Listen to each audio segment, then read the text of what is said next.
Hi நண்பா, welcome to job talkies. இந்த வீடியோவில் ஒரு சூப்பரான வேலைவாய்ப்பு பற்றின இன்ஃபர்மேஷன் தான் பார்க்க போகிறோம்.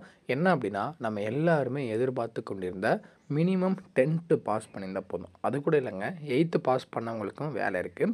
8th 10th diploma any degree வரைக்கும் படித்தவங்களுக்கு தனித்தனியான வேலைவாய்ப்பு கிட்டத்தட்ட 296 காலிப்பண்டம், அதுவும் நம்ம தமிழகத்திலேயே தான்.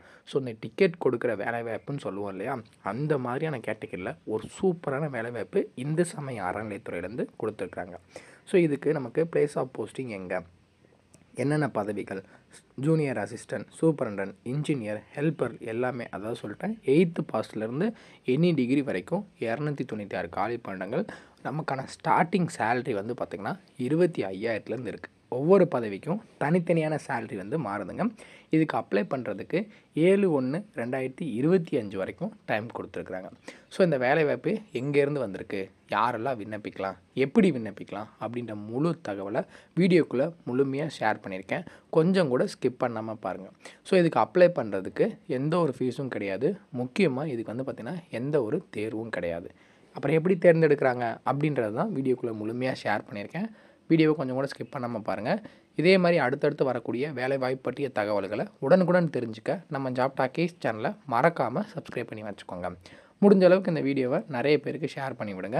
முக்கியமாக வேலைவாய்ப்பு தேடிட்டு இருக்க நண்பர்கள் உறவினர்களுக்கு ஷேர் பண்ணி விட்டிங்கன்னா அவங்களுக்குலாம் அது ரொம்ப யூஸ்ஃபுல்லாக இருக்கும். வாங்க தற்போது வீடியோக்குள்ளே போகலாம்.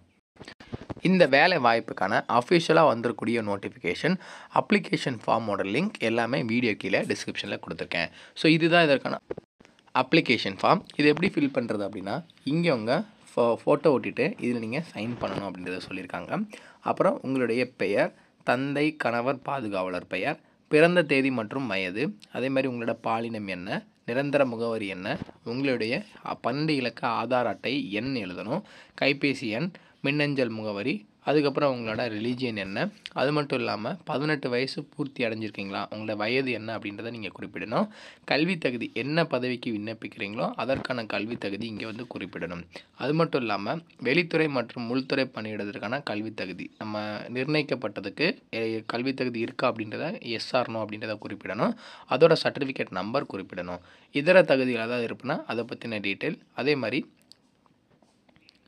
கவர்மெண்ட் டாக்டர் இவங்ககிட்டலாம் நம்ம சைன் பண்ணியிருக்கணும் அப்படின்றது சொல்லியிருக்காங்க. அதே மாதிரி நன்னடத்தை சான்று வாங்கியிருக்கணும். கடைசியாக எங்கே படிச்சிங்களோ அந்த கல்லூரி இல்லை பள்ளியில் நன்னடத்தை சான்றும் வாங்கணும்.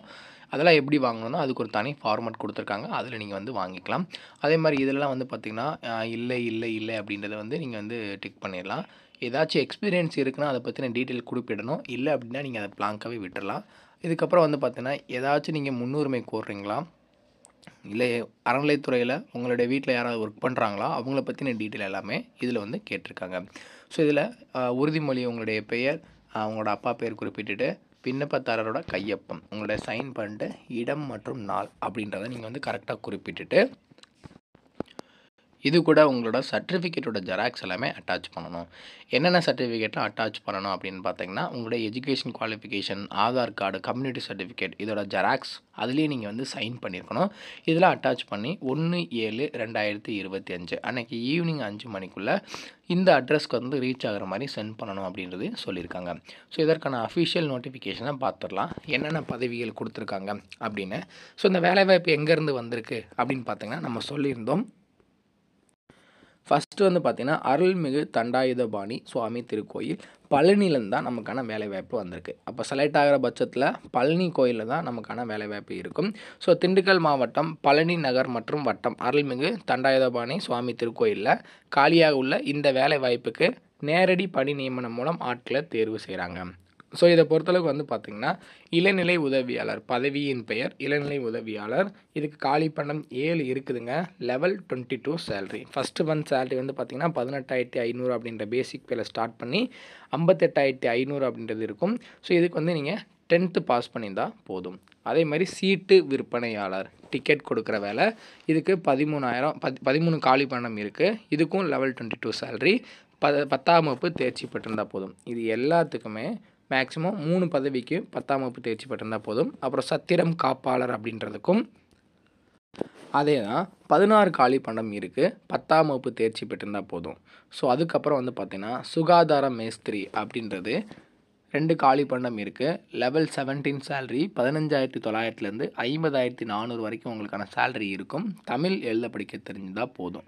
அதே மாதிரி சுகாதார மேஸ்திரி அனைத்து நிறுவனங்கள், சுகாதார மேஸ்திரி அனைத்து உப கோயில்கள், பூஜை காவல்லே நிறையா இருக்குது, மலைக்கோயில், அதே மாதிரி துப்புரவு பணியாளர், கால்நடை பராமரிப்பு, உதவி யானை மாவுத்தர், இது எல்லாத்துக்குமே வந்து பார்த்திங்கன்னா லெவல் 10 அப்படின்ற சேலரி கொடுக்குறாங்க.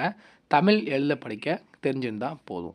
ஸோ இதில் இந்த டிக்கெட் கொடுக்குற வேலைவாய்ப்பு மற்றும் வந்து பார்த்திங்கன்னா சத்திரம் காப்பாளர், இளநிலை உதவியாளருக்கு 10ஆம் வகுப்பு, மற்ற எல்லாருக்குமே மினிமமாக எழுத படிக்க தெரிஞ்சிருந்தால் போதும் அப்படின்றதும் சொல்லியிருக்காங்க.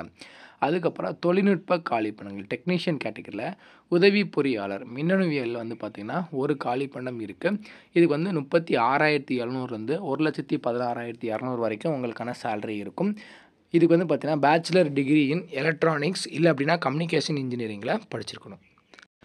அதே மாதிரி உதவி பொறியாளர் சிவிலை பொறுத்தளவுக்கு 36,700லேருந்து 1,16,200 வரைக்கும் இருக்கும். இதுக்கு வந்து சிவில் இன்ஜினியரிங் படிச்சிங்க அப்படின்னா விண்ணப்பிக்கலாம். இளநிலை பொறியாளர் பொறுத்தளவுக்கு டிப்ளமோ இன் எலக்ட்ரிக்கல் இன்ஜினியரிங் படிச்சிங்கன்னா விண்ணப்பிக்கலாம். 35,900லேருந்து உங்களுக்கான சேலரி இருக்கும். இளநிலை பொறியாளர் ஆட்டோமொபைலில் வந்து பார்த்திங்கன்னா டிப்ளமோ இன் ஆட்டோமொபைல் படிச்சிருந்தீங்க அப்படின்னா விண்ணப்பிக்கலாம். 35,900லேருந்து உங்களுக்கான சேலரி இருக்கும்னு சொல்லியிருக்காங்க. அதே மாதிரி இளநிலை பொறியாளர் மெக்கட்ரானிக்ஸ் ரோபோட்டிக்ஸை பொறுத்தளவுக்கு டிப்ளமோ இன் மெக்கட்ரானிக்ஸ் இன்ஜினியரிங்கில் படிச்சிருந்தீங்க அப்படின்னா விண்ணப்பிக்கலாம்.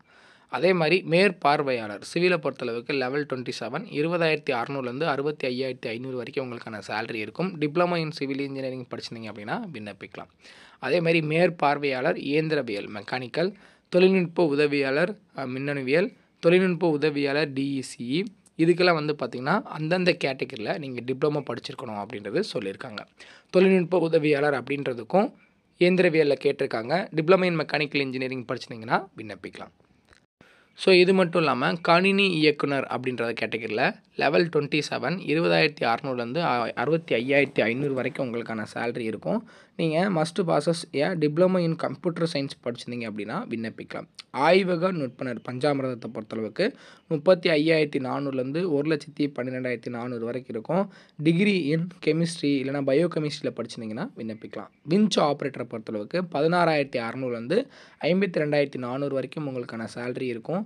ஸோ இதில் ஐடிஐ படிச்சிருக்கீங்க அப்படின்னா விண்ணப்பிக்கலாம். அதே மாதிரி மெஷின் ஆப்ரேட்டர்லேயே பஞ்சாமிர்தம், ஹெல்ப்பர், ஹெச்டி ஆப்ரேட்டர், ஓட்டுநர்னு சொல்லிட்டு நிறைய விதமான கேட்டகரியில் ஆட்களை தேர்வு செய்கிறாங்க.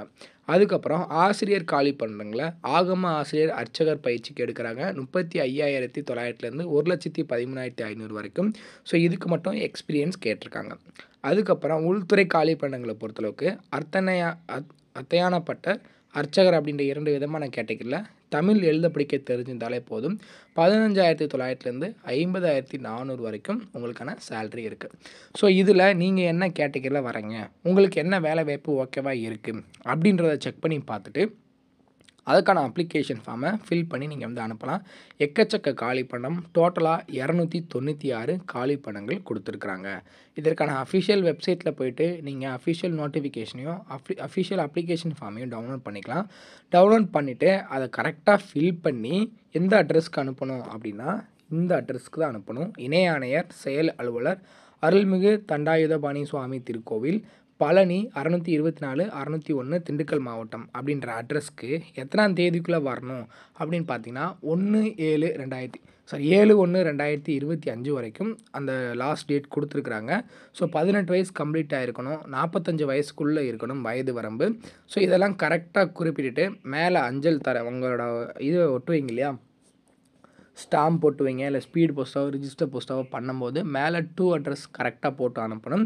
அதில் என்ன பதவிக்கு விண்ணப்பிக்கிறீங்க, பணியிட வரிசை எண் மற்றும் என்ன பதவிக்கான விண்ணப்பிக்கிறீங்கன்றதை டீட்டெயிலாக குறிப்பிடணும்.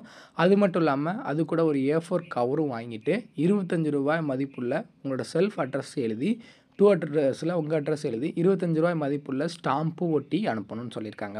அது எதுக்குன்னு கேட்பீங்க. ஃபர்தராக நீங்கள் செலக்ட் ஆகுறீங்க அப்படின்னா உங்கள் வீட்டுக்கு கால் லெட்டர் அந்த லெட்டரில் தான் வச்சு அனுப்பிச்சி விடுவாங்க. ஸோ அந்த கவரில் வச்சு அனுப்பிச்சி விடுவாங்க. அதுக்காக தான் அதை கேட்குறாங்க. மறக்காமல் இதை வந்து பண்ணிவிடுங்க. இல்லை அப்படின்னா நம்ம வீட்டுக்கு வந்து கால் லெட்டர் வராது.